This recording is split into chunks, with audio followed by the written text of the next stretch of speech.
I've now traveled to more than 60 countries.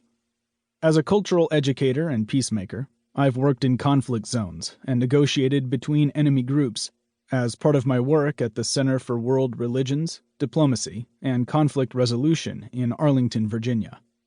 I've worked in Afghanistan with the Shia and Sunni communities, in Northern Ireland with Protestants and Catholics, and in South America with indigenous communities.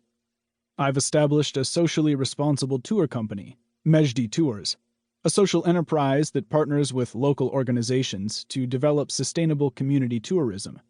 And I've traveled around the world, speaking and doing projects as a National Geographic explorer and speaker for National Geographic Learning.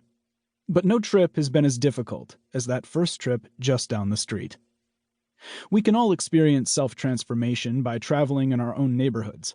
Travel is not about distance. Sometimes it only requires walking across the street and learning about the people who live beside you. Perhaps this means visiting a neighbor who has different views or who speaks a different language. In Fairfax, Virginia, where I spend half of my year, 39.5% of residents speak a non-English language, and 14.4% are not U.S. citizens. 50.6% are white, 19.3% are Asians, and 16.2% are Hispanic or Latino. Fairfax is not unique. Such diversity exists in many cities around the world. But despite this diversity, there is a pervasive tendency toward insularity in our lives.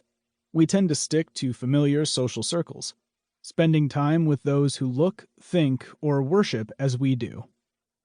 We'll travel and take photos of a secluded beach in Thailand and post the photos on our social media to evoke the jealousy of friends, coworkers, and strangers, but come home without having spent any time with or learned about the lives of the Thai and Lao peoples. Even in our own neighborhoods, how much do we know about the stories and histories of our own communities?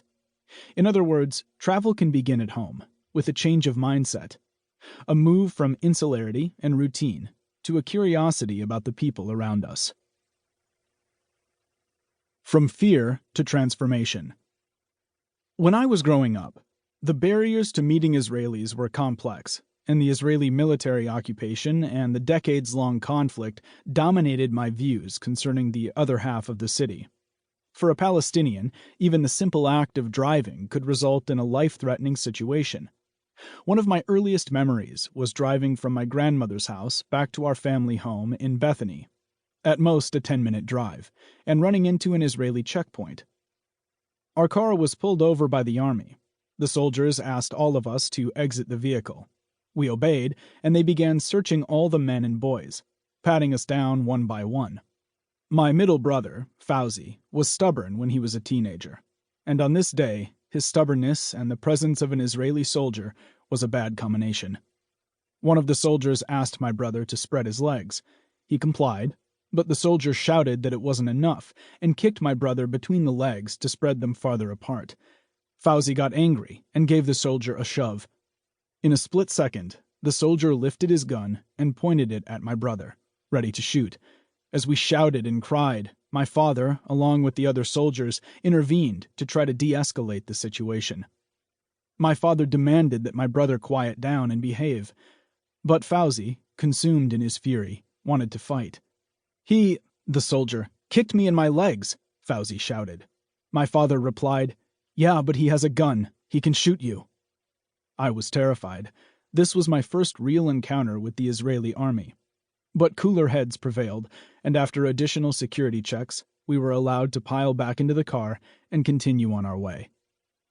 I remember my father's fury at Fauzi as we drove on to Bethany. My father is from an older generation. His cousin was killed during the Six-Day War, and in order to survive, he learned to keep his head down and not cause trouble. As a result, Fauzi was the target of a verbal tirade for the rest of the ride home, which involved a lot of the word stupid. In the years ahead, my view of Israelis only worsened. When I was 7, I tried to give up on the idea of going to school. It was too dangerous, I concluded. Prior to this decision, it had been a typical school day. I was watching the clock hands slowly spin around until the ringing of the bell, when I could grab my belongings and barge outside into the fresh air. However, on this day, a protest erupted outside.